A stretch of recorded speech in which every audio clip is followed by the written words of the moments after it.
आजचा विषय सोनले सरांनी चांगला ठेवला आहे, आनंद.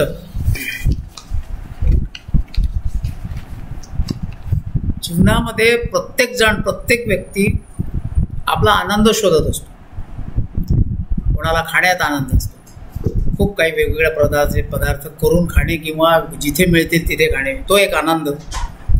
कोणाला पुस्तक वाचण्याचा आनंद, कोणाला आध्यात्मिक साधना करण्याचा आनंद, कोणाला मंदिरात जाण्याचा आनंद, कोणाला प्रवासाचा आनंद. असे अनेक प्रकार आहेत आनंदाचे. आनंद प्रत्येक जण पण शोधतो.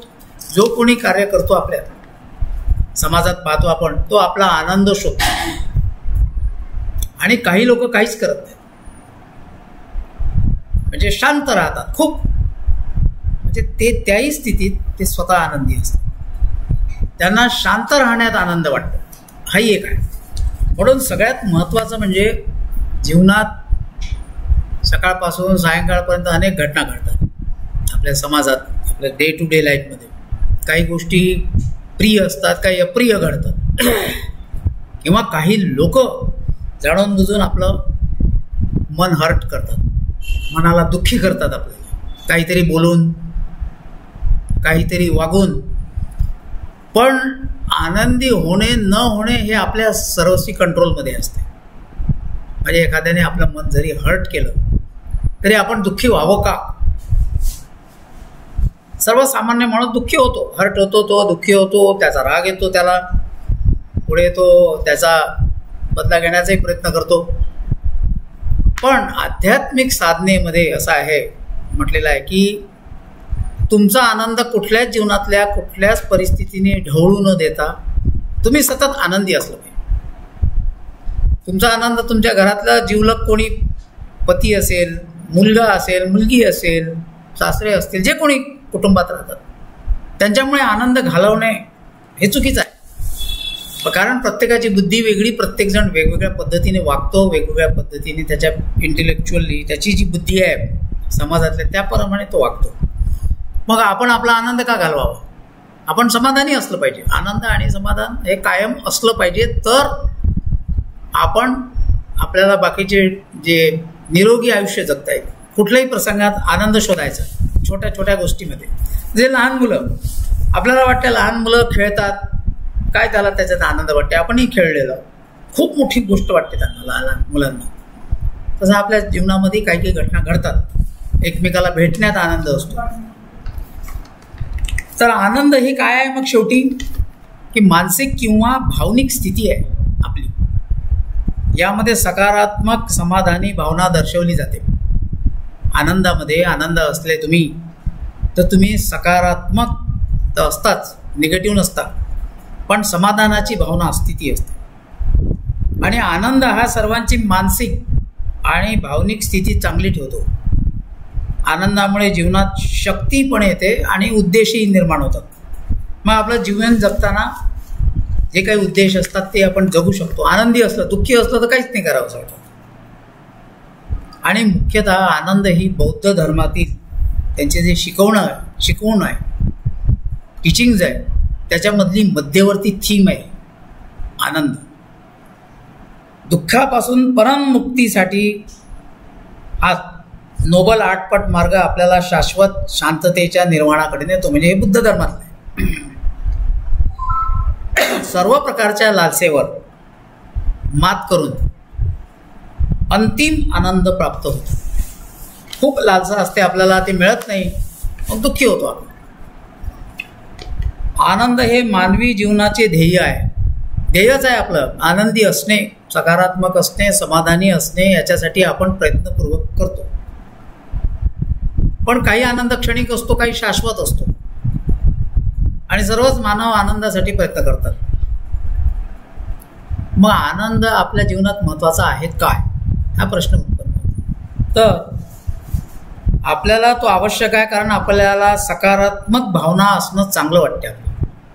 आपल्यालाच आपल्या अंतरंगातून पॉझिटिव्ह भावना निर्माण व्हाव्या. आणि पॉझिटिव्ह भावना जर निर्माण झाल्या तर आपण आनंदी होतो.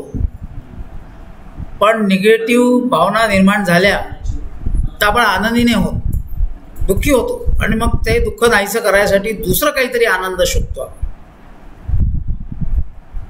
आणि चांगलं वाटण्याखेरीज सकारात्मक भावना आपला मेंदू आणि शरीरासाठी चांगले असतात. मेंदू चांगला राहतो, शरीरही चांगलं राहतं. ते तणाव म्हणजे जे हार्मोन्स असतात, स्ट्रेस हार्मोन्स, ते कमी करतात आनंदामुळे. चिंता आणि नैराश्यही कमी करण्यास मदत करतात. प्रत्येकाच्या जीवनात नैराश्य येते, चिंता येते, उगीच मनाला हुरहुर वाटते, भीती वाटते. आणि आपली रोगप्रतिकारक शक्ती सुद्धा आनंद सुधारतो. दररोज काही सकारात्मक भावना अनुभवल्याचा आपल्या आनंदावर आणि आरोग्यावर मोठा प्रभाव होतो. आता प्रश्न आहे की काहींना आनंद सहज का मिळतो पण इतरांना का मिळतो? तर जीवनात चढ उतार हे येत असतात प्रत्येकाच्या. आणि हे येत असताना काही लोकांना त्यांच्या आयुष्यातील गोष्टी चांगल्या प्रकारे चालू असतानाही आनंदी वाटण्यात अडचण येते. सगळं असते, सुख असते, पैसा असतो, जॉब असतो, सगळं असते, पण काहीतरी मिसिंग असते त्यांच्याला, असं त्यांना वाटते. Something is missing. तर तो आनंद मिसिंग असतो त्यांच्या जीवनात, कारण दे आर नॉट कंटेंट, समाधानी नसतात ते. आणि याचं कारण काय असतं की मागचा अनुभव असतो त्याच्या गाठीशी, काही एखादा अनुभव, कटू अनुभव, किंवा त्याची आनुवंशिक स्थिती असते. एखाद्या फॅमिलीमध्ये जे सायलेंट लोक जन्माला येतात आजोबापासून, तर सगळे सायलेंटच राहतात. भूतकाळातील तुमच्या अनुभवांचा तुमच्या सध्याच्या दृष्टिकोनावर आणि मानसिक स्थितीवर हा प्रभाव पडतोच नेहमी. मग आता आनंद चांगला की समाधान चांगलं, काय चांगलं असू शकतं? तर आनंद सामान्यतः अधिक तीव्र असतो.